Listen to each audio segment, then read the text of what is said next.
Assalamualaikum warahmatullahi wabarakatuh. Berjumpa lagi pada pelajaran IPA kelas 4, tema 4 berbagai pekerjaan. Pekan ini subtema 2 pekerjaan di sekitarku. Mari teman-teman persiapkan buku mozaiknya masing-masing. Kita mulai belajar ya teman-teman.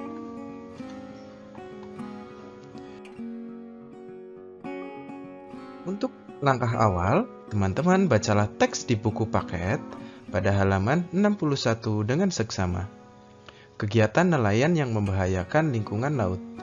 Di Indonesia, para nelayan biasanya bermukim di daerah pinggir laut atau pesisir laut. Nelayan adalah orang yang hidup dari mata pencaharian hasil laut. Sebagai seorang nelayan harus bersikap ramah lingkungan. Artinya, mencari ikan tidak menggunakan cara yang dapat merusak ekosistem laut. Sebagian nelayan yang menggunakan cara curang dalam mencari ikan, mereka menggunakan bom ikan dan pukat harimau. Berikut contoh alat tangkap ikan yang dilarang. 1. Bom untuk menangkap ikan. Penggunaan bahan peledak seperti bom dapat memusnahkan biota dan merusak lingkungan. Selain rusaknya terumbu karang yang ada di sekitar lokasi peledakan, juga dapat menyebabkan kematian biota lain yang bukan merupakan sasaran penangkapan. Yang kedua, pukat harimau.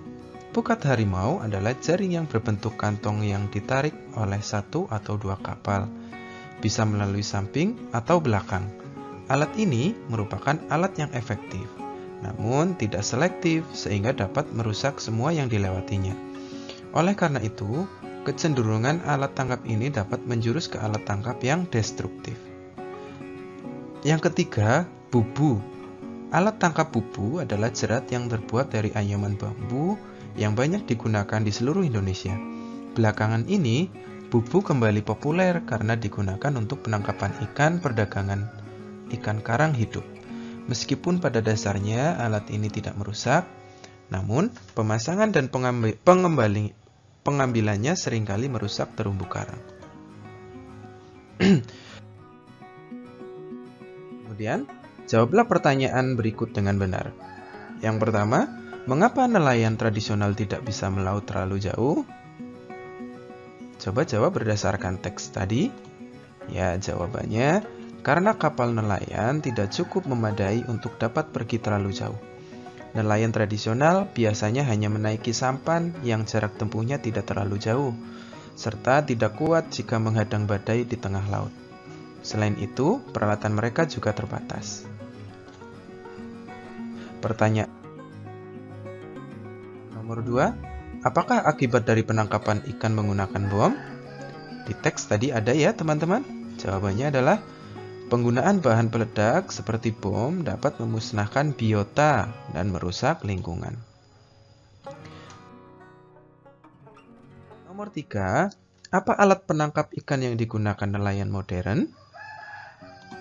Jawabannya, nelayan modern berlayar menggunakan kapal mesin dan menangkap ikan menggunakan jaring dan radar yang bisa mendeteksi kumpulan ikan. Ada juga yang menggunakan bom ikan dan pukat harimau. Akan tetapi, kedua cara tersebut dapat merusak ekosistem laut. Nomor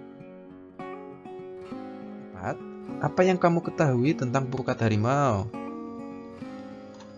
Jawabannya, pukat harimau adalah jaring yang berbentuk kantong yang ditarik oleh satu atau dua kapal, bisa melalui samping atau belakang. Alat ini dapat merusak ekosistem laut. Nomor 5, apa yang akan terjadi jika penangkapan ikan dilakukan secara berlebihan? Jawabannya, jumlah ikan berkurang. Beberapa spesies ikan juga terancam punah dan ekosistem laut juga akan rusak.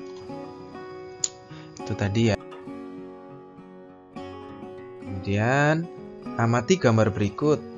Ini di sini ada gambar anak-anak sedang menanam tanaman ya. Apa tujuan kegiatan yang dilakukan anak-anak pada gambar tersebut? Kira-kira apa? Ya, untuk melindungi garis pantai dari abrasi atau pengikisan dan tumbuhan. Bakau ini merupakan salah satu jenis tumbuhan yang memiliki akar kokoh yang dapat meredam gelombang besar termasuk tsunami. Nah, itu ya. Berarti anak-anak di sini sedang menanam tumbuhan bakau. Ya.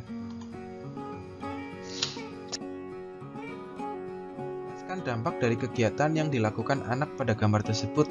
Kira-kira dampak baik atau dampak buruk ya? Pastinya dampak baik. Dampak dari kegiatan tersebut adalah terhindarnya pantai dari abrasi dan erosi. Erosi itu maksudnya pengikisan tanah pantai ya, serta mengurangi dampak dari tsunami. Apa kaitan antara kegiatan yang dilakukan anak-anak pada gambar tersebut dengan pelestarian sumber daya alam? Apa teman-teman? Sudah jelas ya, hutan bakau adalah salah satu sumber daya alam yang dimiliki Indonesia.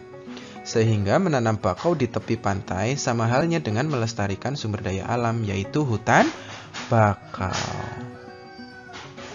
Jelas yang terjadi jika kegiatan tersebut tidak dilakukan oleh siapapun. Pasti ada dampak buruknya ya teman-teman. Ya, jawabannya, jika kegiatan menanam bakau tidak dilakukan oleh siapapun, maka pantai kita akan rawan terkena abrasi dan erosi. Selain itu, dampak ketika terkena tsunami akan lebih parah. Begitu kan. Nah, sekarang jawab pertanyaan berikut. Bagaimana seharusnya para nelayan mencari ikan supaya kelestarian ekosistem laut terjaga? Bagaimana cara nelayan saat mencari ikan yang seharusnya, teman-teman? Yang pertama, menggunakan alat pancing. Ya, ini pasti lebih ramah lingkungan, ramah terhadap terumbu karang, terhadap ikan-ikan kecil yang seharusnya tidak ditangkap. Ya, tetapi memang membutuhkan waktu yang cukup lama ketika memancing. Yang kedua, tidak menggunakan peledak. Ya, tidak menggunakan bom. Karena ketika menggunakan bahan peledak, itu akan merusak ekosistem yang ada di laut ya, termasuk terumbu karang. Nanti akan rusak. Terumbu karang itu tempat atau habitat atau rumah bagi ikan-ikan. Kalau rusak, nanti ikan-ikan tidak akan tinggal di situ lagi. Yang ketiga, tidak menggunakan pukat harimau. Keempat, menggunakan jala. Kalau menggunakan jala bisa ya teman-teman, jala yang kira-kira bisa menangkap ikan yang besar-besar saja. Yang kelima, menggunakan jaring standar. Gitu. Ini 5 cara nelayan saat mencari ikan yang seharusnya atau yang baik ya.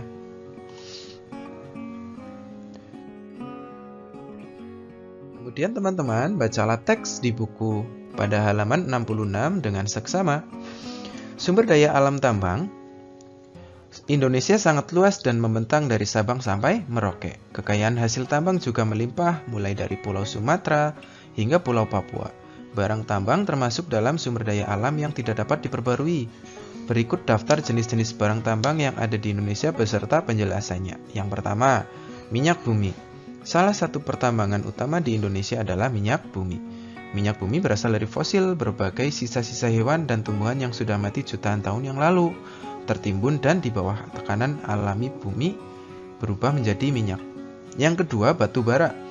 Batu bara berbentuk dari sisa-sisa tumbuhan zaman purba yang akhirnya terpendam dan mengendap di dalam lapisan tanah hingga jutaan tahun lamanya, yang kemudian mendapat tekanan dan suhu yang terus meningkat sehingga terbentuklah batu bara. Yang ketiga, timah. Timah adalah salah satu bahan tambang yang sangat penting. Timah jika sudah diolah dapat digunakan sebagai kaleng makanan, pelapis besi agar tidak berkarat, dan dalam bentuk lembaran timah digunakan sebagai pembungkus permen, coklat, hingga rokok. Timah merupakan salah satu bahan terpenting yang digunakan untuk memproduksi alat-alat elektronik seperti smartphone, komputer, TV, dan sebagainya. Nah,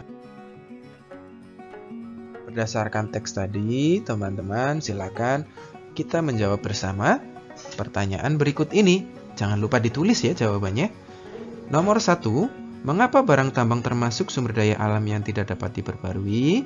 Jawabannya, karena proses pembentukannya membutuhkan waktu yang relatif sangat lama.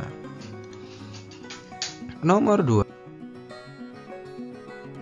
bagaimana semestinya sikap kita dalam menggunakan sumber daya alam tambang? Jawabannya, kita sebaiknya menggunakan sumber daya alam tambang dengan hemat dan mengganti penggunaannya dengan sumber energi alternatif. Nomor 3, apa yang terjadi jika manusia terus-menerus mengeksploitasi barang tambang? Jawabannya, barang tambang akan semakin langka dan lama-lama akan habis. Kalau sudah habis, maka manusia akan kebingungan dalam menggunakan energi ya, teman-teman. Nomor 4, tulis 3 contoh barang tambang.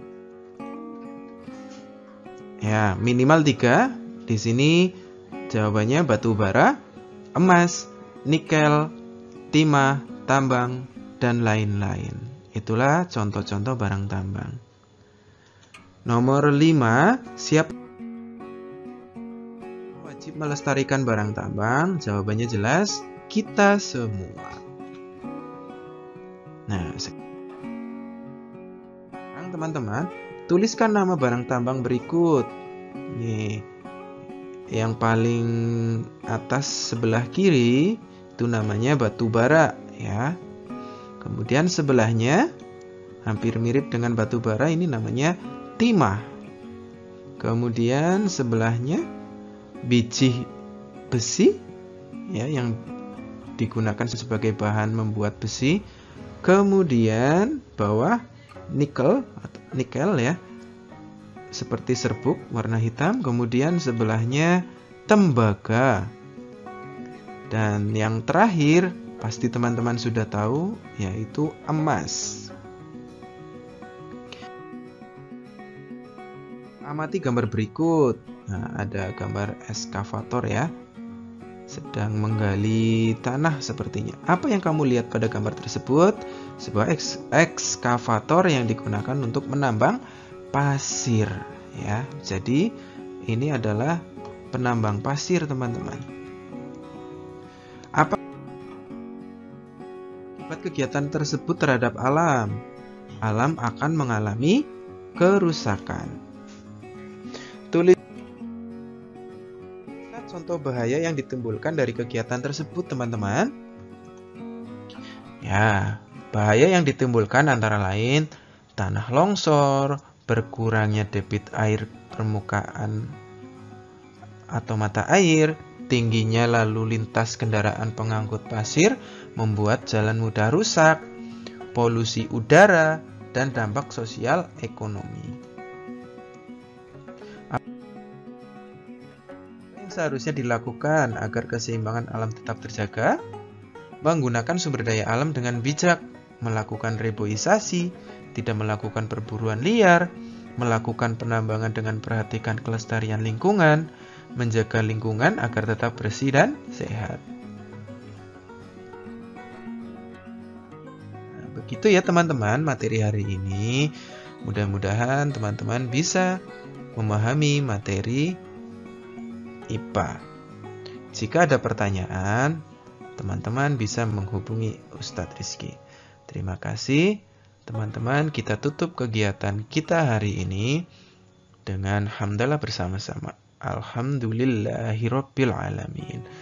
Demikian materi dari Ustadz. Ustadz tutup.